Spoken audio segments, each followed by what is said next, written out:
So I just released version 4 of my Tcl Variable Utilities package. That's available on my GitHub.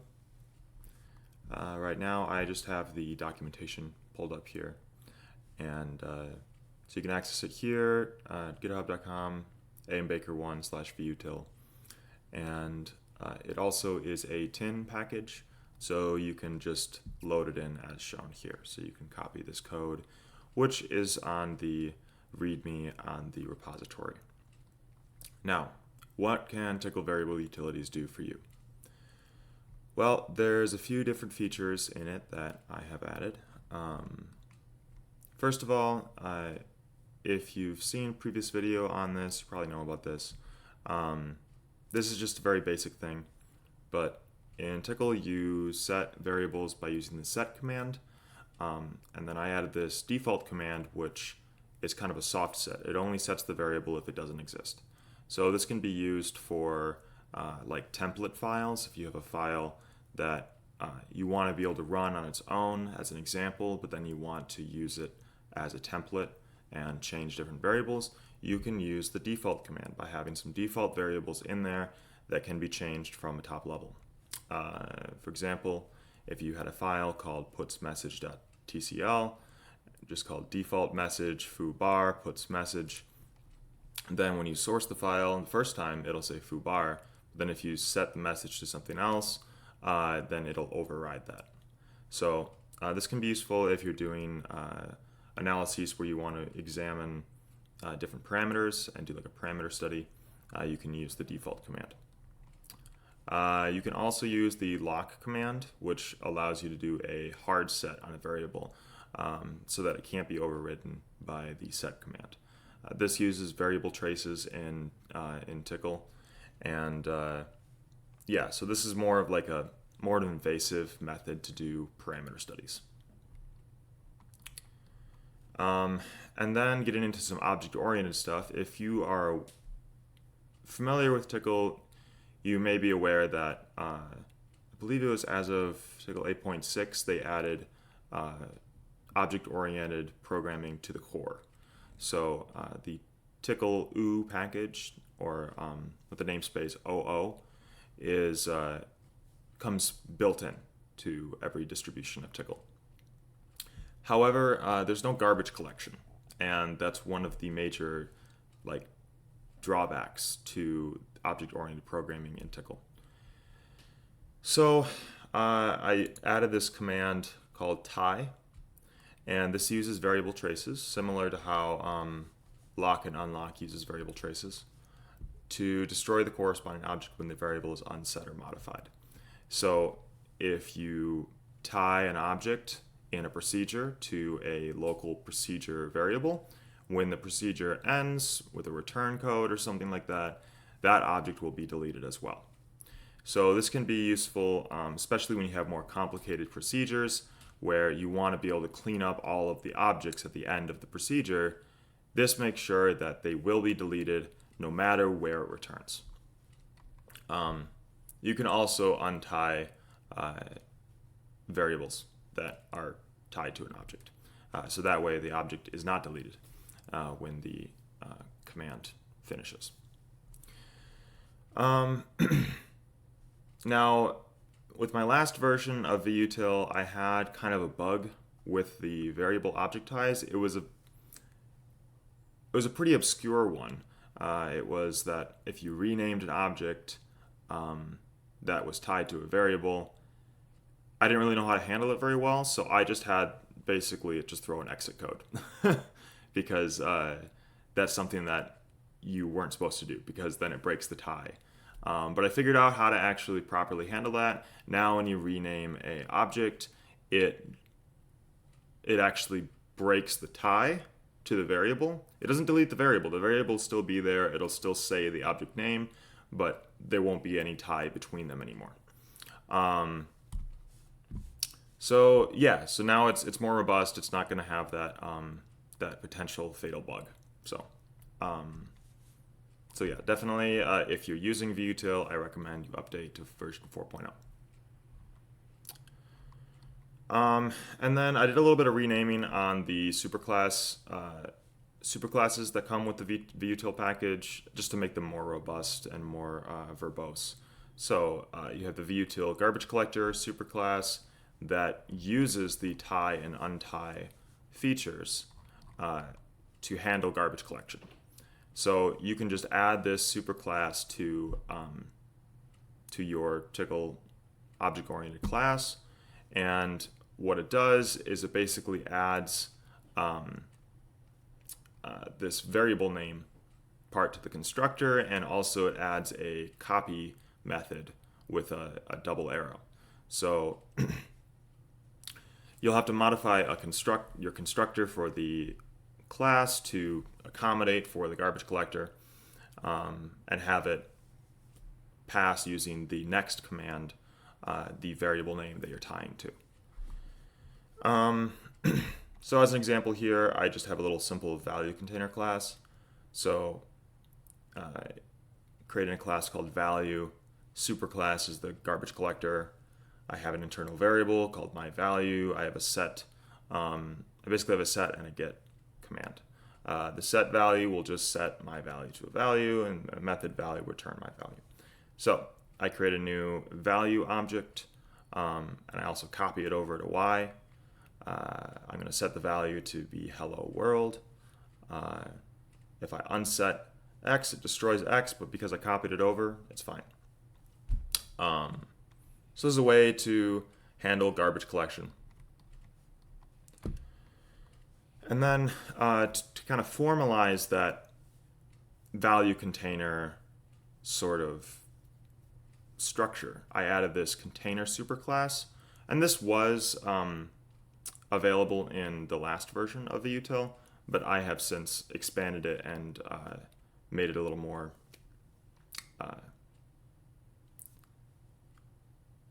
usable. Anyways, so I have the vutil value container class. It's built on the garbage collector superclass. So if you want to know how to use the garbage collector superclass, you can look at the code for value container, and you can see how that's used. So it's kind of nice. The code kind of acts as a little bit of a how-to on how to build classes in Tcl. So you still have the copy method with the arrow to the right, and you have the variable myValue, which stores the value of the container. You have the private methods getValue and setValue. So if you're doing some internal methods, you can use those commands. It's recommended to use those commands to access and modify the value, unless if you know what you're doing on that. And so it's very similar to the garbage collector class, except that you specify the variable name and then optionally a value. The default is going to be blank. If you're creating a class on top of it, you can create a constructor on top of that that has a different default value if you'd like. But the generic value container is just default blank. And so then you have the assignment operator equals, which is a method, and this calls the setValue method. So to set the value of the value container, you just do the value container object equals and the value. So it should be very, very intuitive. A lot of programming languages use equals for assignments, so if you're familiar with other programming languages, this should be second nature.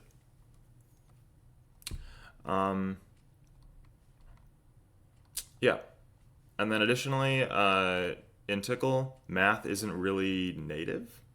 It's one of the things that people find annoying is that you have to use the expr command, expr, or expression command.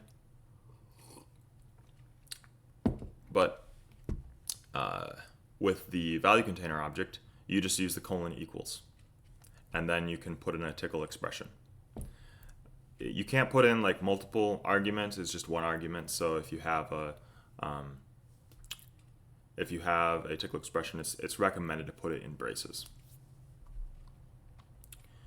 And additionally, the way this works is that it calls the private method upLevel, which evaluates the body at a specified level. Specifically, it evaluates it at the caller level.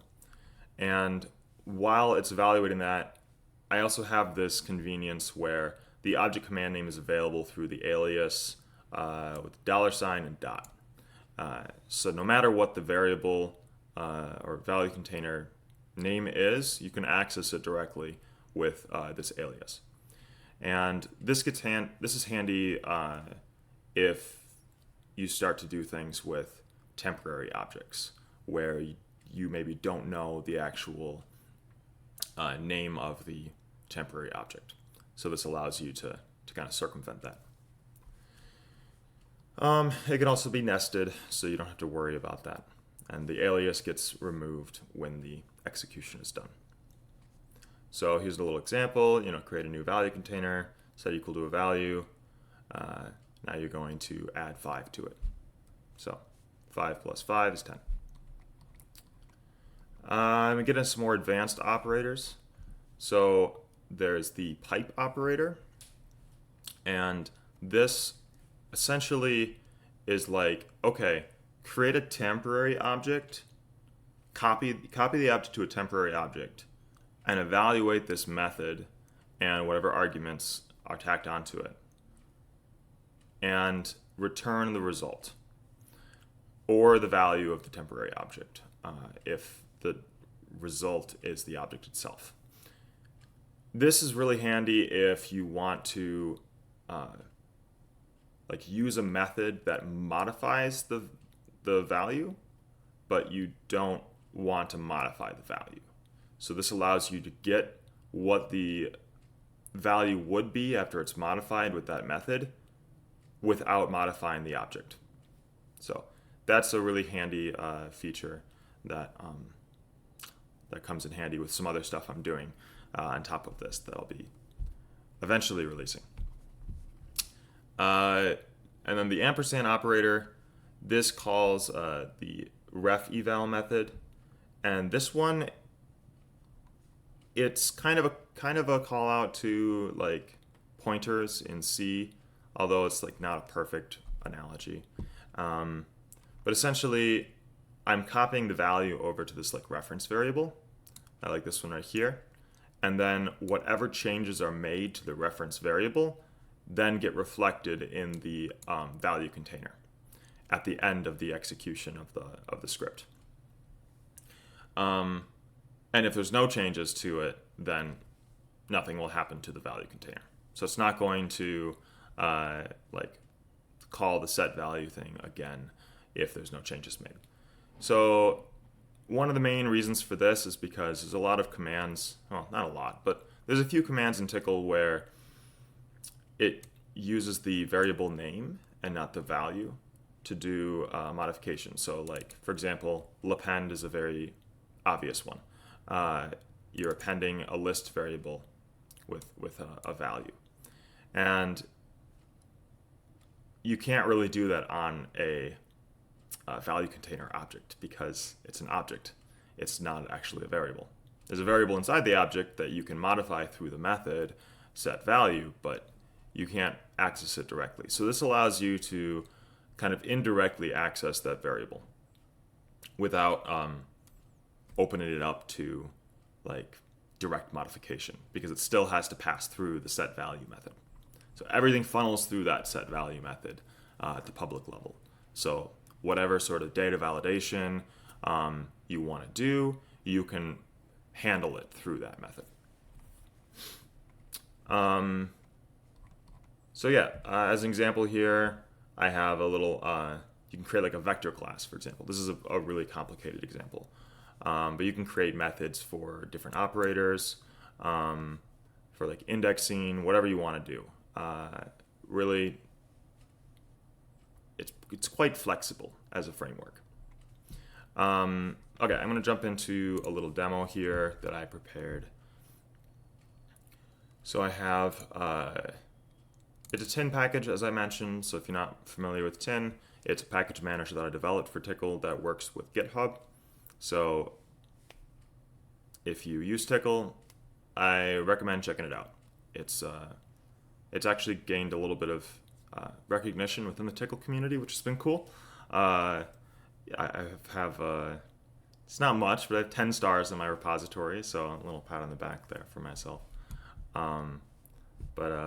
Yeah, anyways, I worked hard on it, so I'm happy that people are actually using it and finding it useful. So anyways, load in tin, and then you can add to the tin database the location to install tin from, which is my repository, and then there's an install file that is in the repository that you'll run. And then you just import vutil, and then I'm also importing flytrap, which is another one of my packages. That's just for some debugging. So as another example here, here's a very simple container class for double precision numbers. So you just call the superclass vutil value container, modifying the constructor to have a default value of 0. And then you just use the next command with the variables to pass to the superclass constructor. And then right here, method set value. Here I am basically kind of going on top of the set value method of the superclass and making sure that every input gets passed through the Tcl mathfunc double command, which converts all input to double precision floating point. So if you try to set the value to something that's not a valid number, it will throw you an error before it actually modifies the value container. Now, just some examples here. Okay, so here we have harmonic mean of two numbers. In raw Tcl, this is what you do. It's pretty simple, set this to that, set that to that, set this to expression 2 times x times y over x plus y. Okay, so it's not too bad. I mean, other languages might be a little bit more clear, but it's at least verbose. But with value containers, this may look more intimidating, but one of the benefits is that now I can add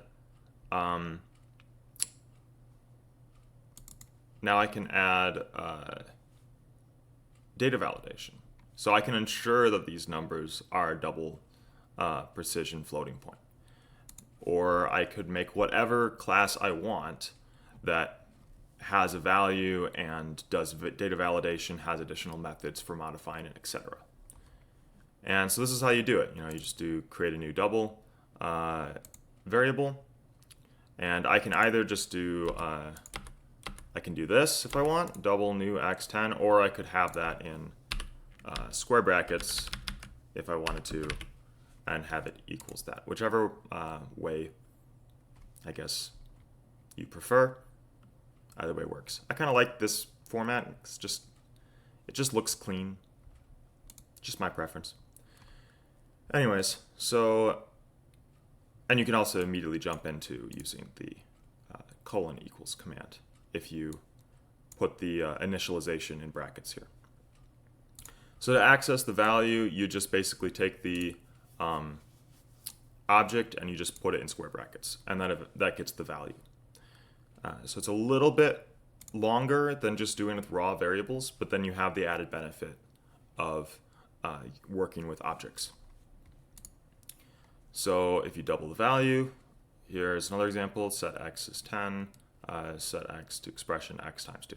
Okay, that's how you do it normally.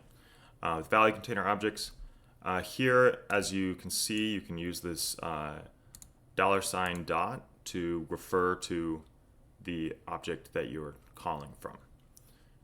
So this allows you to double it. And it's actually a little bit shorter this way. So for some things, if you've already defined the variable, it actually is a little bit cleaner because you don't have the set command, you don't have the expression command, you don't have those extra brackets.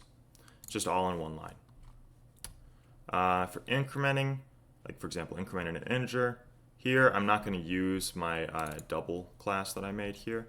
I'm just going to call the main class. So vutil value container new x equals 1. I know this is verbose. My idea is that this is not going to be primarily used. It's meant to be a superclass. So the idea is that people will build upon it and build classes on top of it. But all you do, if you want to use a command that uses a Tcl variable name instead of the value itself, you then use the ampersand operator, which then copies the value over to a variable, increments it, copies it over to a variable, and then evaluates a script that has access to that variable. And then when the script is done, it then checks that variable if it exists, and if it changed, then it will modify the object itself. Now, if it doesn't exist, if you unset the variable, it'll actually delete the object. Fun fact. So, anyways, I'm going to quickly run this so you can see how this works. So as you can see, I had it print out everything, and it prints out the same thing. So you get the same result either way. So whichever way works for you, honestly, do whatever works for you. But I'm just providing this framework that can be built upon for data validation and a more object-oriented approach to programming. So yeah, I mean that's about it. To access the variable, it's also a little bit nicer on the command line. You can just type in $x, and then it'll just give you the value. So it's also kind of nice that way, because otherwise, if I go set x1, increment x, which that was the code right here. If I want to get the value of x, I would need to do puts x. So when you use the value containers instead, if I create util value container new x, I'll just initialize it directly. It's 1 x and ref increment ref 2. If I just type x, it just spits out the value, because the if I do puts x, this will tell me the object name. So the object name is object21, and the value is that. So yeah, so that's the vutil package. It has some tools for running parametric studies, which was the original stuff I developed, and then it also has some tools for handling garbage collection and variables that are tied to objects. So if you're into Tcl and object-oriented programming, I highly recommend you check it out. I think I put together something that can be a foundation for a lot of more advanced programming techniques. So thanks for listening. Thanks for watching. Have a great day.